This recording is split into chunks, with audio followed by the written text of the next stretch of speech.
Shalom guys, welcome back to another episode here at Yashavia Ministries with Casa de Israel Yarah. Thank you again for being there. Like I always say, if you like the content that we have on our channel, like, subscribe. If you have any questions, comments, concerns, put them in the comment section down below. And as you can see in the background, we're about to be in Sukkot. So we're about to camp, we're going to rejoice, have fun. So before we get started with this week's Torah portion, let's do a Torah blessing. Baruch et Adonai HaMevorah, Baruch Adonai HaMevorah Leolam Ba'e. Baruch ata Adonai Eloheinu melech haolam asher bachar banu mikol ha'amim venatan lanu et torato. Baruch ata Adonai noten haTorah. Bless Adonai who is blessed. Bless Adonai who is blessed now and forever.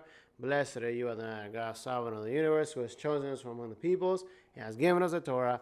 Blessed are you, Adonai, who gives the Torah. Amen. So this week's Torah portion is Ha Azinu. Let's get started.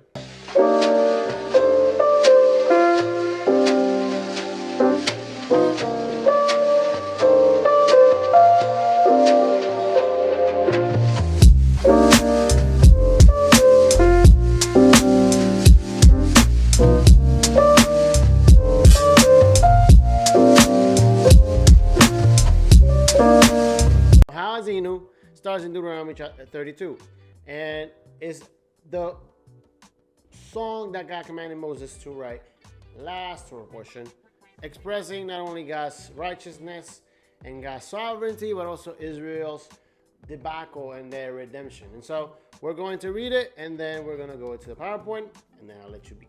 Okay? Starts off in Deuteronomy chapter 32. It says, Azinu hashamayim wa'adabera wa'atishema haaretz im refi. In English, it says the following: Give ear, O heavens, and let me speak, and let the earth hear the words of my mouth. Let my teaching drop as the rain, my speech distill as dew, as the droplets on the fresh grass, and as the showers on the herb. For I proclaim the name of the Lord. Ascribe greatness to our Elohim, the rock. His work is perfect, for all his ways are just. A God of faithfulness and without injustice. Righteous and upright is he. So these are the opening verses of this week's Torah portion. Exalting Elohim, establishing the heaven and earth, are witnesses to what Moses is about to say to the people and about the people. And so this is supposed to be written for the people, and the next generation is supposed to know that Elohim established this, and the heaven and earth are witnesses to these words. And so we're going to go into PowerPoint. So like I say, Ha Azinu is chapter 32, verse 1 through 52. 2 Samuel is the Haftarah portion, chapter 22, verse 1 through 51. The new Brit Hadashah portion, or the New Testament portion, is Romans chapter 10, verse 17 through chapter 11, verse 12. So last week's Torah portion, Vayelech, Moses finished his long address to the people of Israel and commissioned Joshua to be the successor. The Lord then foretold that after Moses' death, the Israelites will whore out the foreign gods and break covenant with him. In light of this, Moses was instructed to teach the Israelites a great prophetic song called Ha Azinu. This week's Torah portion provides the words of this song, which foretells of Israel's history, past, present, and future redemption, and that warns the people not to stray from the path that God had commanded, structured in the form of a prophecy. The Ha Azinu contains Moses' final words of prophecy given to the Israelites before he ascended Mount Nebo to die. The prophecy begins by declaring the righteousness of God. Moses reminded the people of all that God had done for them, and then foresaw all the great gifts they will enjoy as God's chosen nation in the promised land. The opening verses say, Hear, O heaven, and O earth. And Moses establishes a powerful picture of the future of Israel. Israel's God alone is the sole source for insight. Israel's future hinges on her moral and ethical response of faith, of lack thereof, towards the God's covenant. Now, there's these tablets called the tablets of destiny. The tablets of destinies appear in numerous texts. Some scholars believe that the word Shimtu in these tablets means fate. In Mesopotamia, it was partially expressed through these tablets, and fate was always tied to the gods. The tablet of destiny, as mentioned in the Babylonian creation epic, was presented to the god Anu by the great god Marduk, who had taken possession of it. When Marduk grew weak and old, Yarah, a young god, obtained and exercised power through the tablet of destiny and will not give it to anyone else. And so here we're establishing a specific point based on gods in Israel's vicinity before and after. These gods existed in Israel's time, and this mindset was around Israel and probably creeped into Israel's society.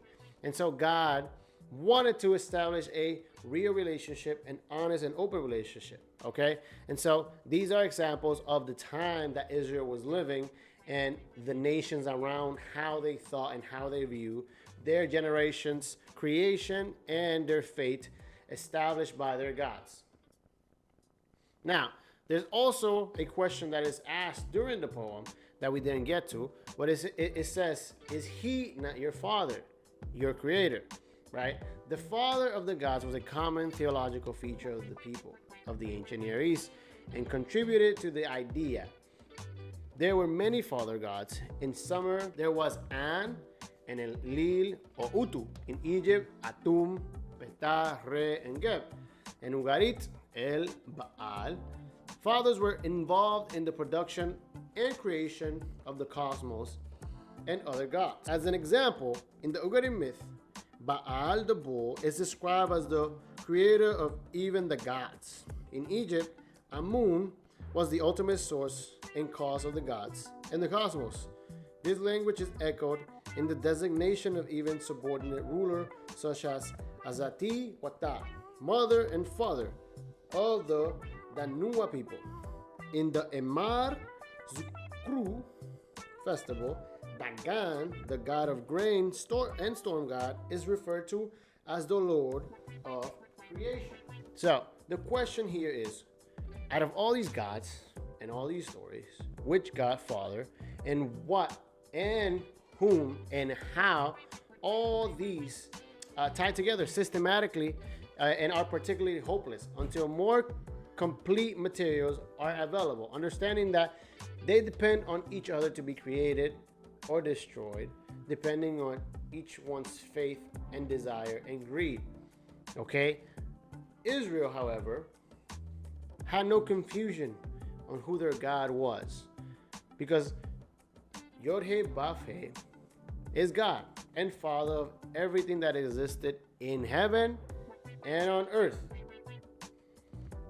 However, instead of thanking God for all these gifts in the poem, Moses foresaw that the people will grow fat and forsake Adonai for various no gods. This will cause God's anger to burn, and Israel's apostasy would eventually lead to defeat at the hand of their enemies and the eventual exile.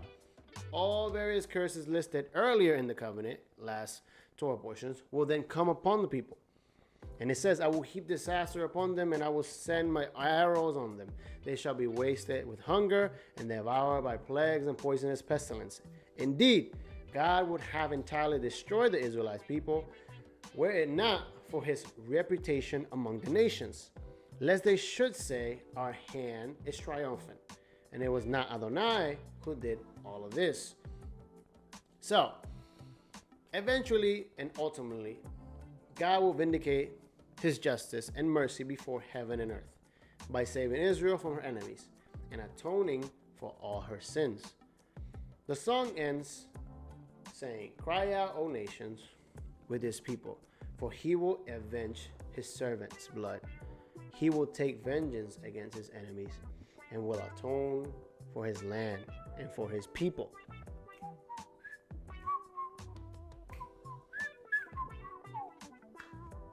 The poem ends with God establishing that he will redeem his people, that through him he will restore and honor his servant's blood and will cleanse his land and atone for the people.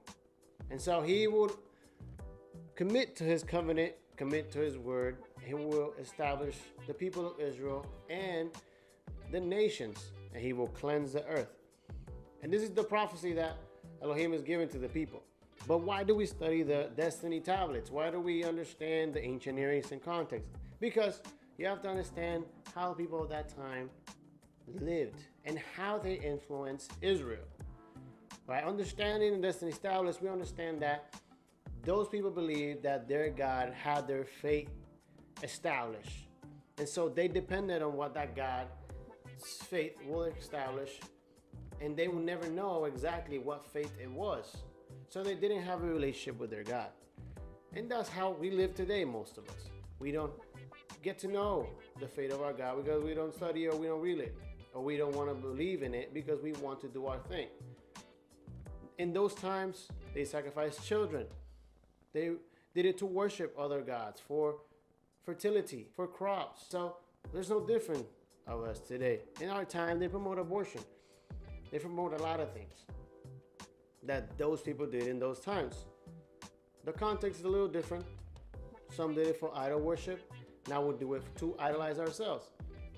And so we have to understand these concepts because they're not so different.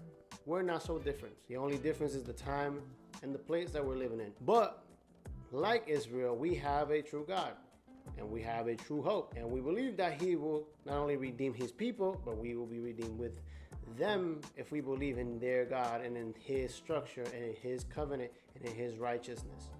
And the promise to Abraham, Isaac, and Jacob. That's where our faith lies on. And that he raised Yeshua HaMashiach from the dead. It will give him a throne and kingship. We have an opportunity to understand these concepts. And one of the most powerful words that I've heard in a while recently is from Jordan Peterson. And he established the ideal. The question was, do we need God to live? Is God necessary? The person on the other side said no. A blank answer, just no. And Jordan Peterson said something extremely marvelous. He said that God is essential to all of us, even if we are religious or not. Because anything that is at the top of our priorities is what drives us and keeps us going. And it becomes our God. It becomes what we live for and what we dream for and what we eat for. And if we don't accomplish that, that is held over us. And so that becomes our God. And it's interesting because Yeshua said the same thing. He says you cannot serve two masters because you would love one and hate the other. So we have to know what our ideal was or what our ideal is. Is God our ideal? Because if God is our ideal, then we need to obey him.